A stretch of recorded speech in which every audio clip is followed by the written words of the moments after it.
अस्सलामुअलैकुम। आज हम बात करेंगे ईटिंग डिसऑर्डर्स पर, और ईटिंग डिसऑर्डर में भी स्पेसिफ़िकली हम बात करेंगे एनोरेक्सिया नर्वोसा डिसऑर्डर पर। सबसे पहले हम देख लेते हैं कि ईटिंग डिसऑर्डर्स होते क्या हैं।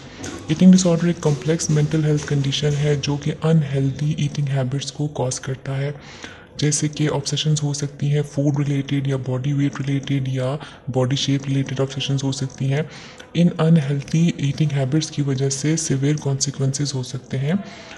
ईटिंग डिसऑर्डर्स के सिम्टम्स में सिवियर फूड रिस्ट्रिक्शंस हो सकती है, फूड बिंजेस हो सकता है, या पर्जिंग बिहेवियर हो सकते हैं। पर्जिंग बिहेवियर यानी कि वोमिटिंग या ओवर एक्सरसाइजिंग वगैरह।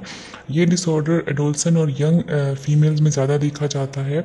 इस एज में ज़्यादा रिपोर्ट होता है, और लड़कों के मुकाबले में लड़कियों में इस डिसऑर्डर की रेशो ज़्यादा है। ईटिंग आज के लिए इतना ही। मज़ीद वीडियोज़ के साथ फिर मिलेंगे। अल्लाह हाफ़िज़।